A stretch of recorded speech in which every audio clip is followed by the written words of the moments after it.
Well, week 4 didn't start great for my JSN fam, but there's plenty more games to come on the week 4 slate. I've got my week 4 start sit show and an embarrassing confession to make on the Fantasy First Down. I'm Ben Wasley. Welcome to the Fantasy First Down. Today we're talking starts and sits and an awkward confession because it's the second time I've recorded this video. Unfortunately, didn't press the record button last time, and so it's take 2. So if I'm talking a little bit faster this time, that's because it's nearly midnight and I want to get this out for you in time so that you have plenty of time to get those start sit decisions in. If you've got any questions, please hit me up in the comments below or on Instagram at the Fantasy First Down or on Twitter at Fantasy First Down with no O. My full rankings are over at ffdfantasyfootball.com. Plus, it'd be great if you could like and subscribe on YouTube. But let's get into the rankings so that I can post this and get to bed.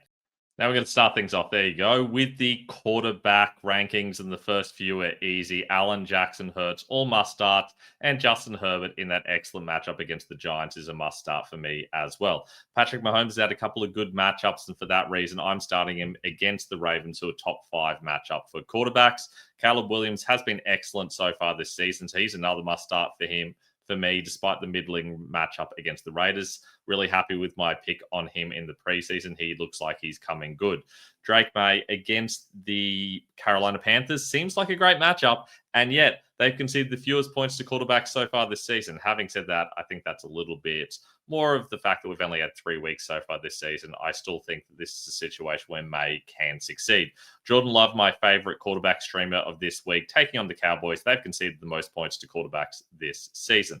Bo Nix gets the Bengals. While I do think they could probably run in this game, I expect a few touchdowns from Nix as well. That gives him a relatively good floor, and I like this situation for him. Geno Smith, way higher than usual. He takes on the Bears, who are a top 3 quarterback matchup. He was good last week as well. I do think there's going to be plenty of passing in that game. In fact, just plenty of points in that game for both sides. Brock Purdy, back from injury, taking on the Jaguars. Not the greatest matchup, but you can't run against them. So what I think if we see McCaffrey, it's going to be through the air, and that can only help Purdy. Daniel Jones, like this matchup against the Rams, you can't run on them, so that means a whole lot of Jones. Justin Fields, the only other guy I feel particularly comfortable about starting. This is a good matchup against the Dolphins for him, especially given they've conceded the second most points to quarterbacks so far this season. And I kind of wish I had him over Kyler Murray now. I think if I'd known exactly who was going to be healthy, I would have had it that way around. Marcus Mariota is the only other guy kind of interesting, but that's a bit of a desperation option. It's a tough matchup against the Falcons, not as good as last week. Matthew Stafford against the Colts, the only other one who interests me. Mayfield and Goff, just hard to trust this week, and I'm not trusting Jackson Dart, despite some questions about him on his rookie debut, unless it's a situation where it's like a super flex league and you're a bit desperate. Running back wise, and you've got to start McCaffrey, Taylor, and Robinson, even though they've all got some tough matchups. I'm still starting all 3. James Cook, excellent matchup against the Saints. I'm expecting points there, and I think that Cook's going to be involved. Josh Jacobs gets the Cowboys. They haven't conceded many points to running backs so far this season, but I think that's mostly been matchup dependent. I do think that Jacobs has a good day and scores a touchdown or 2. Devon Achane is someone who's less likely to score a touchdown because it seems like Ollie Gordon is getting the goal line carries. And for that reason, I'm a little bit nervous about him against the Jets, but I do think the volume of passing is really going to take him over the line. I think in a PPR league, I definitely feel comfortable about him here. In half PPR, very close to me to not even being in the top 10 at all. All these guys are pretty close. Saquon, Gibbs, and Henry, all with slightly awkward matchups, especially Gibbs and Henry in games they should win, but against good run defenses. And Barkley in a situation where he's just not been great so far this season. Jordan Mason taking on the Steelers is a solid matchup with no Aaron Jones. I do think he's going to get the volume there and should at least get a score. Myron Hampton, someone I'm tempted to move into the top 10, that excellent Giants matchup. I think he's going to get plenty of the ball. It's also possible, though, they go through the air again, and for that reason, I can't have them too high. Bucky Irving has been good so far this season with a heap of volume, even though they might be behind against the Eagles. Kyron Williams against the Colts is a good enough matchup for me to feel okay about their number 1 guy, who also gets plenty of volume. J.K. Dobbins, way higher than usual, gets an excellent matchup against the Bengals, second most points conceded to running backs this season. Breece Hall also gets that good matchup against the Dolphins, which is why they're both ahead of Ashton Genty. He also gets a good matchup, admittedly, but he's a lot harder to trust, and I do think they could possibly pass the ball more effectively on the Bears than run it. Jalen Warren, a little bit nervy with that injury, but against the Vikings, you can run it more effectively than you pass it. So I expect a lot of 2 tight end sets and plenty of Jalen Warren. If you don't like him, though, Chase Brown is a viable option because you can also pass on the Broncos more easily than, you can run on the Broncos more easily than you can pass on them. They've conceded top 10 points to running backs and bottom 10 points to the passing positions. Chuba Hubbard, I don't really have any strong feelings about, but against the Pats, he should be okay.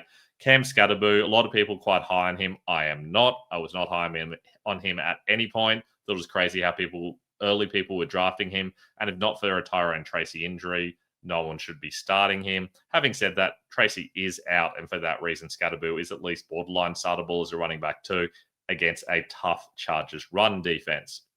Kamara, Etienne, kind of hard to trust in awkward matchups where they're likely to be trailing. Having said that, I still feel okay about it because of the volume available to them. Same thing with Tony Pollard, who actually gets a pretty good matchup against the Texans, but I think they're going to be trailing, and therefore the touchdown upside is really limited for Pollard, which kind of hurts.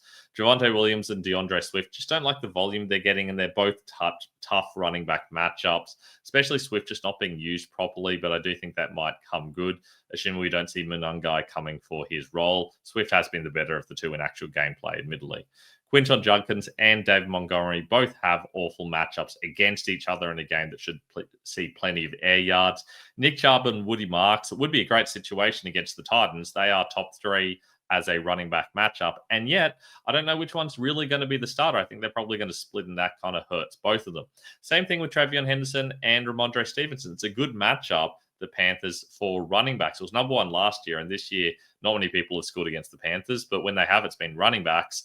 I just don't know who to trust of those two. And even Antonio Gibson's a possibility. And Isaiah Pacheco and Kareem Hunt, same situation again against the Ravens, who are a number 1 matchup for running backs. They've conceded 6 more points per game than any other team. 33.6 running back points per game against the Ravens, which is wild and partly matchup dependent because they have played the Bills, for example. But I do think Pacheco and Hunt have a chance because you can run on the Ravens, as we've seen a couple of times so far this year.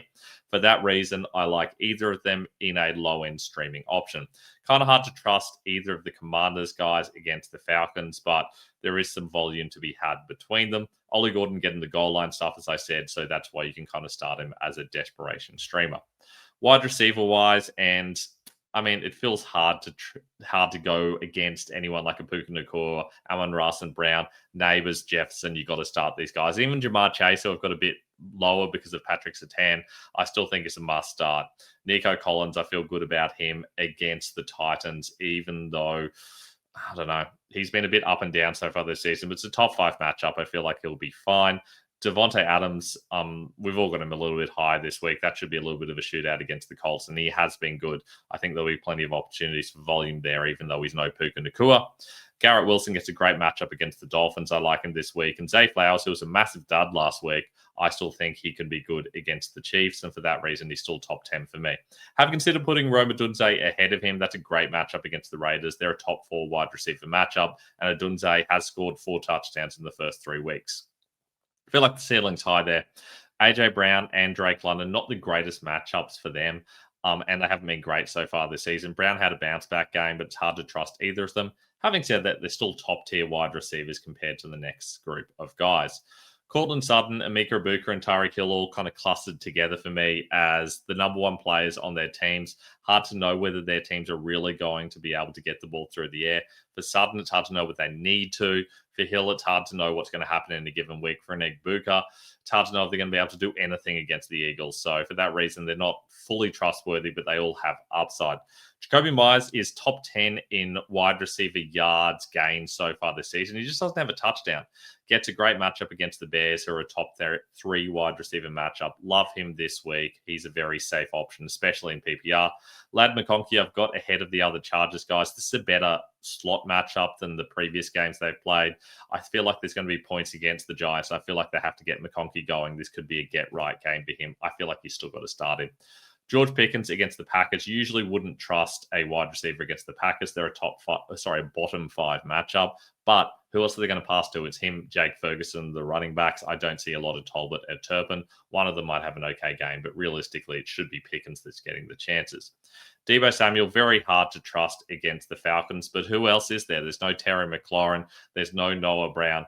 Basically going to be Samuel, the running backs, and maybe Zach Ertz. That's why I've got Marcus Mariota lower this week. I do think Samuel has the potential for a good game, despite this being a tough matchup. Bit lower down, and Keenan Allen and Quinn Johnston are both in there. I've got Allen higher. I think he's just a little bit safer. He's getting more volume, getting more red zone looks, whereas Johnston's getting by on big plays. I don't think they're even going to need that against the Giants, even though they might go for one or two. Makes him very variable. He's got a high ceiling, but a lower floor than the others. Ricky Pearsall versus Juwan Jennings. If Jennings was healthy, I like him better of the two, but Pearsall's likely to be the one to score more points this week in a top 10 matchup against the Jaguars. You can't run on them. You can pass on them. Ted McMillan, that is on paper a good matchup against the Panthers, but I just don't trust what's going on there at the moment. You don't know what you're going to get week in, week out. And it could be McMillan's week, but it could not be. And for that reason, I can't rate him any higher than that. Xavier Worthy, first week back, I'm way higher on him than most. I just think they're going to have to use him to have any chance against the Ravens. So hoping my Chiefs have a good week this week with him being good. Brian Thomas has been disappointing so far this season. Hard to see that changing this week, but he's still Brian Thomas, top 4 wide receiver from last season. You can't really just not start him at all in a league where you don't have anyone better available, despite the bottom 5 matchup and this poor play so far this season. I feel like you can maybe start Johnson ahead of him for upside, but I still like Thomas. He's going to get more targets. Chris Olave has a heap of targets so far this season. They take on the Bills. I mean, look, there's certainly a low floor there, but I feel like he's at least got a PPR floor. In a non-PPR or even a half PPR league, it makes him scarier, but I'm still rating him relatively high because I feel like he could get a lot of looks in this game. DJ Moore, higher than usual, honestly. Against the Raiders, it's a good matchup. I feel like there could be points to be had here for him and also for Dunze. Marvin Harrison, I have not liked this season, but he came good towards the end of that game. I don't know. I feel like that was a little bit lucky in a tough matchup, and I feel validated in my having him ranked pretty low this preseason. DK Metcalf stakes on the Vikings. That is the hardest matchup for wide receivers so far this season. He has not been great this season. Despite getting touchdowns, he hasn't been getting yardage or looks. Michael Pittman, I like quite a lot. I'd love to have them over a couple of those guys. It's just hard to really trust what's going on with the Colts week in, week out. They get the Rams, which is a good wide receiver matchup because they are so good against running backs. But with Jonathan Taylor, it still just could be Taylor getting a heap of volume anyway. It's hard to go against someone like Taylor, and we're only 3 weeks into the season, so we can't really trust these trends fully yet. We've then got a heap of wide receiver twos. Smith, Waddle, Higgins, Addison, Williams, all the number 2 guys for their teams. Hard to trust any of them. Higgins is an interesting one to note, given that we've got Satan on Chase. So therefore, Higgins becomes the nominal number 1 target that's actually available potentially. Don't know that it's necessarily going to happen like that, but in a game where they're going to have to chase against the Broncos, even though you can run on the Broncos, I do think Higgins could still have an okay game. Addison, hard to trust first game back. I think he's going to have some better days. Khalil Shakir against the Saints. There should be points to be had here, but who do you trust? Shakir, Coleman, probably going to be Kincaid, and if it's not that, it's going to be a heap of Cook and Allen. They've got enough weapons that's kind of hard to know who to trust, but Shakir has something about him. Jerry Jeudy against the Lions. I feel like they've got to start getting he and Tillman going. This is a top 10 wide receiver matchup. He could be better than this Jeudy. And the Packers, guys. Hard to know who to trust against the Cowboys. They've conceded the most points to wide receivers this season, yet who do you really trust of their receivers? I've got Golden highest, but Dobbs isn't far away and Wicks won't be far away either. They're just not using them in a very clear way, and that makes them hard to trust. Tight end wise, and there is the guy that you can trust against the Cowboys in Tucker Kraft, except that I don't particularly because he's a tight end. I don't trust any of these tight ends. Bowers, you can kind of trust with Michael Mayer out. McBride's going to get a lot of volume, but after that, it's kind of scary. Jake Ferguson had a heap of targets last week, and you can certainly trust him against the Packers.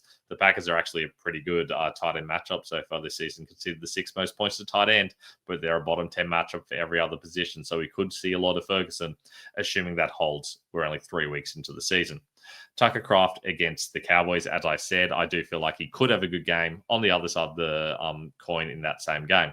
Tyler Warren, solid opportunity against the Rams to score some points in what could be a little bit of a points fest. I've got him ahead of Sam Laporta, who I don't really trust against the Browns. There's going to be points in that game, but they're not going to have to pass. So Laporta could be very quiet. You could arguably have Hunter Henry over him. I certainly would in PPR. He gets the Panthers, who, as I've said, is hard to trust against them through the air. But if you're going to trust someone, it's probably going to be the tight ends. They are a top 8 matchup for tight ends, even though they're the worst matchup for wide receivers. Again, a lot of variability in that because we're 3 weeks into the season. Travis Kelce usually comes good in these big games, and this is a pretty big game against the Ravens with the Chiefs struggling so far this season.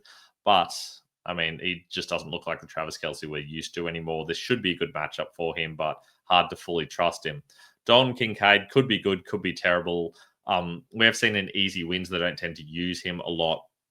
It should be a very easy win, but there's so many points to be had. He will get some end zone looks. Juwan Johnson in the other side of that game. I mean, he's going to get a lot of targets in PPR. I quite like him, but hard to see him scoring many points against the Bills. TJ Hawkinson finally came good last week with Addison back. It's hard to know what to expect, but with Wentz still in there, maybe they have a connection there. We'll see what happens. Zach Ertz has been good at times. There is really not that many other people in this situation. There's Deebo Samuel. There's no McLaurin. The run game looks like it's struggled ever since Eckler was out, and there's, of course, no Jaden Daniels. So will Mario look to Ertz this time? I think it's possible. The problem is with no John Bates, all of a sudden we saw less Ertz last week, and we saw a whole lot more of Yankoff and Sinnott as well in a lot of 2 tight end sets or with Ertz playing a little bit less. For that reason, kind of scares me a little bit as to whether we see enough Ertz. I'm hoping with McLaurin out, they start to use Ertz as an extra passing option, and he has a good week. Kyle Pitts, kind of hard to trust, especially on the other side of this game against the Commanders. A lot of situations where I've got guys back-to-back in the same game. Pitts taking on the Commanders, it is a good matchup, but I don't know. I just don't really trust how they're using him. When they're ahead, they don't use him enough, and I feel like they could be ahead in this game. Mark Andrews with Isaiah likely back in is a bit hard to trust, but he was good last week. It is another game where they're going to need someone to be good. It's a question of whether it's Andrews or Henry or Flowers or none of the above or all of the above. The 2 Browns guys, I don't trust either of them, but against the Lions, they will have to pass the ball, so you can take a risk on them. Dallas Goedert, hard to trust against the Buccaneers. They are a tough tight end matchup, and Goddard just doesn't get enough targets week to week. Brendan Strange does get plenty of targets, but I don't know, it's an okay matchup against the 49ers, but I kind of need to see a little bit more from him before I fully trust him because the Jaguars just are not looking good at the moment, even though I love Strange coming into the season. Kickers and tight end wise, and I mean, Matt Prater's just such a good option in a game where they're projected to score over 30 points. Prater's got to get points in that sort of situation, even if it's all even if it's all touchdowns. You still think those extra points will count, but you're going to get a couple of field goals in there as well. Decker and Lupus started most weeks. Spencer Strait is actually the number 1 kicker so far this season. I like him in that matchup. And McManus in a high-scoring situation against the Cowboys, and Brandon Aubrey is always a good option, as is Jake Bates. Denver Broncos are the best DST for me against Jake Browning, but I also really like the Chargers, despite the fact that Jackson Dart's back. Would have liked it better with Wilson in there, but a rookie on debut against the Chargers, I do think is a good situation. Texans against Cam Ward, also an excellent situation. Don't mind the Lions against the Browns. They've really struggled to score points so far this season, the Browns. And the Bills against the Saints. That feels like it's going to be an ugly game for the Saints as well. And either side of the Vikings-Steelers game could be good as well. And that's all we've got for take 2 for me on my week 4 start sit show. Kind of rushed through that one a little bit. I'm sorry about that. Next week, I'll be back to do it properly. If you've got any questions, hit me up in the comments below or on my socials, and please like and subscribe because this has been a grind and it's after midnight here. Look forward to chatting to you guys in the coming days and hope you enjoy week 4 of football. I'll catch you soon.